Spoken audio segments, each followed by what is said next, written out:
印度是个强奸大国，每15分钟就有一名女性被强奸。每当我们看到新闻报道有关强奸的案子，你会想起谁？印度对吧？对，就是印度，没有之一。它果然每次都没有让我们失望。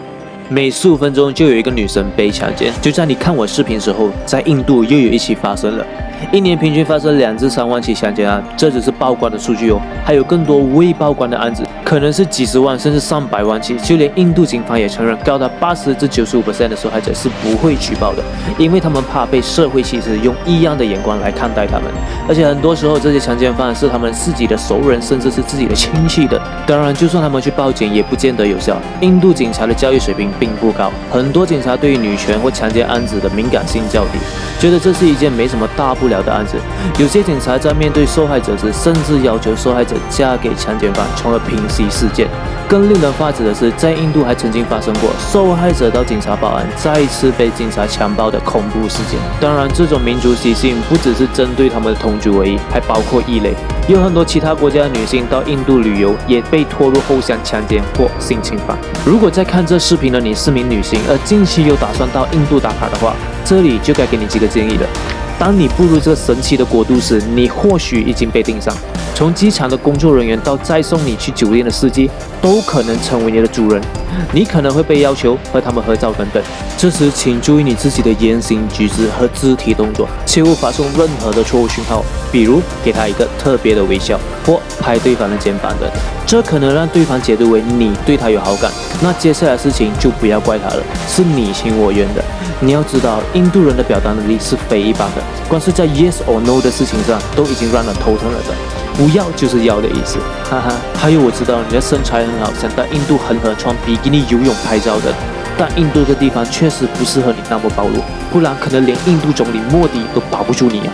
你可能觉得那我带多几个男生一起去不就得了，他们会保护我。我想跟你说，那是没用的。从报关上的案件来看，有很多都是男同伴被打晕，而女同伴被强奸的。因为印度人通常不是单独行事，而是结群犯案，所以人间才会在印度那么的普遍。人家兄弟齐心嘛，有福同享嘛，没有错的。所以我尼克就给你个建议，尽量不要穿宽松的衣服，尽量不要露你的曲线。虽然我知道你的身材很好，不露就白练了，对吧？我练得那么辛苦，哎呦。不过为了你的安全，我真的不建议。如果你能扮成男人，那是最好。但我发现这里的男人也不安全。曾经被曝光过，有一名长得蛮帅的男网红被视为所谓的粉丝所人见。天哪，我听到自己都怕，那么帅。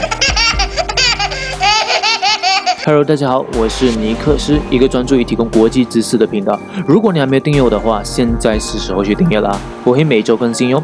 上一期我们已经谈到了关于日本 AV 的秘密，如果你还没有看到请按下面的链接去看呗。现在我们就来谈谈关于印度的强奸案呗。印度在你的印象中是个什么样的国度呢？脏、黑、很厉害表演杂技，还是？印度可是全球第2的人口大国，仅次于中国，在经济上排在全球第5，由超过100多个民族组成，是全球生产最多香蕉和芒果的国家。在古代，印度也被称作天竺，也就是唐三藏要取经的地方。照理来说，色即是空，空即是色，这条戒律应该要在印度被发扬光大才对。怎么会搞成现在这个样子呢？现在你所知道的孟加拉和巴基斯坦这2个国家，过去也曾经是印度的一部分，可见这个国家不一般呀。像一个这么伟大的国家，为什么会一直发生强奸案呢？其实原因有以下这几个。第一个就是种姓制度，这是一套把国民分为几个等级的系统，而且是生生世世无法摆脱的那种，一出生就注定你在什么阶层了。印度种姓制度已经有1000年历史，所延伸出来的社会问题不在少数，包括我们今天所讨论的强奸案，尤其是在农村地区，这个问题就更加严重了。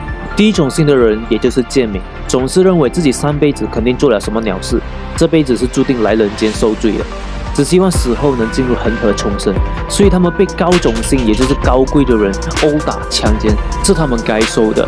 高种姓压迫低种姓，不仅在工作、婚姻、生活上，同时也反映在妇女安全上。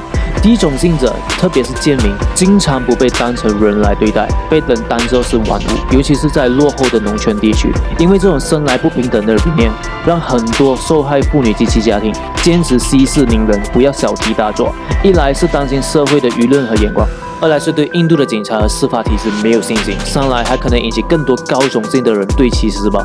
这也就是为什么只有10到15% 的案件被曝光，实际的情况更加严重。在印度，第二就是男尊女卑，男女平等放在这个国度根本就是个笑话，别发懵了。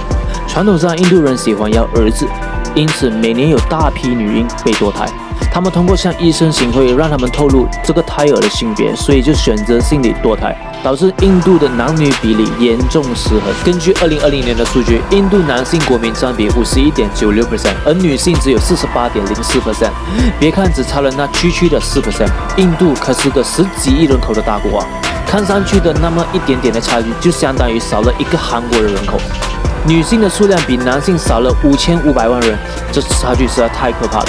比中国还要严重，你可以理解为这5500万人找不到配偶就要开始强奸了。毕竟人是有性欲的嘛，而且还生活在这么一个泛重的国度。印度农村的高生育率和印度国家的财富再分配机制失灵，让印度的贫富差距日益凸显。根据瑞士信贷银行最新的报告，在印度前1% 最富有的人就拥有了印度1半以上的财富，前10% 最富有的人就拥有了全国76.3%的财富，全国1半以上的穷人仅拥有全国财富的4.1%，这差距夸张吧？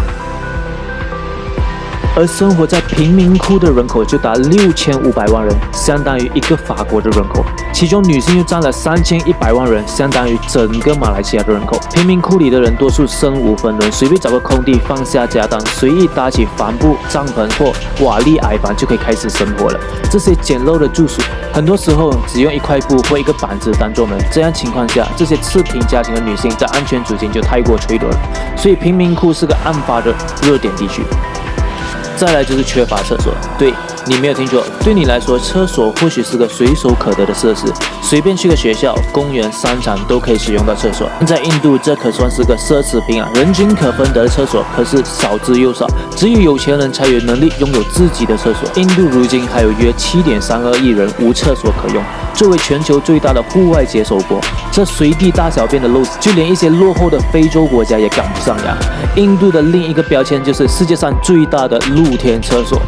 如果这些印度人排成一条龙的话，可以绕地球整整4圈，而每日印度的露天排放量就可以塞满16架波音飞机。无论是在城市还是农村、马路边、铁道旁、沙滩上，都能看到印度人在神情自若地随地排泄。就连世界7大奇迹之一的印度泰姬陵，它的隔壁也堆满了人类与动物的粪便，还有很多垃圾，吸引着各种各样的昆虫在此定居。这可是世界级的打卡圣地啊！都这样，可见印度非一般呀。然而，女人始终没有男人豪放，少在光天化日之下大小便。她们一般只会选在日出之前或日之后，悄悄地躲在隐蔽的地方解决。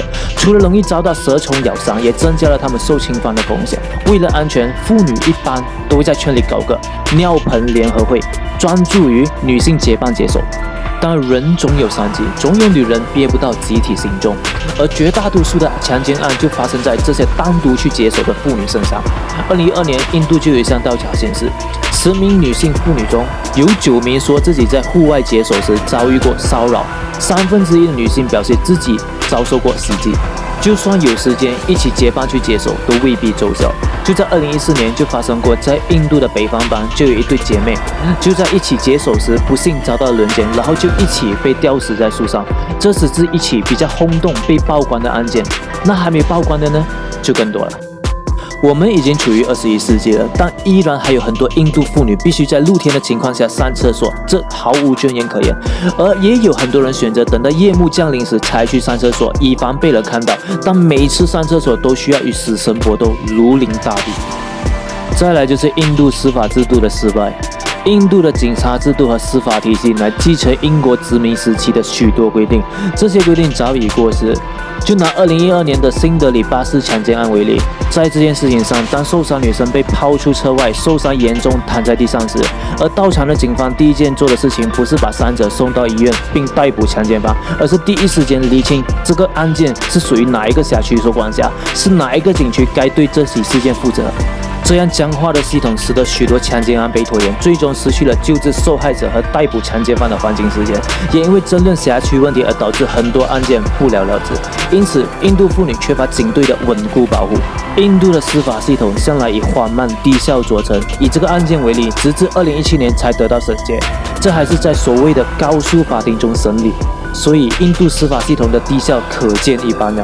印度强奸案的定罪率只有大概1/4，所以依赖司法伸张正义几乎是奢求。当然，印度政府也不是盲的，看到这种局面也不可能不无所动，所以就给了几个政策和建议。但这些政策和建议不是针对强奸犯了，反而损害了女性的权利。比如，就禁止女性在海滩穿比基尼，因为这会增加强暴率的发生。也有些政治人物反而劝女性晚上不要出门，这样就不会被强奸了。甚至有人建议女性不要穿牛仔裤，因为那样线条太过明显了，等于是诱惑男人来强奸自己啊。所以现在你是不是觉得很庆幸自己不是生在印度这个国度？但如果你出生在印度的高种姓家族，那你或许可以是个恶霸，而不会受到法律制裁那种，可以为所欲为。好，我今天就分享到这，欢迎你们订阅、按赞及分享，我会每周更新哟。如果你有什么想法，欢迎在下面给我留言，让我们一起交流吧。如果你想看类似的内容，其实我之前做了一个关于日本 AV 的秘密，反应还不错，你可以去到我的频道找这个视频。如果发现那个视频字幕无法自动打开，请在视频的下方按 CC， 字幕就会打开了的。OK， 好，我是尼克斯，拜拜，我们下期见。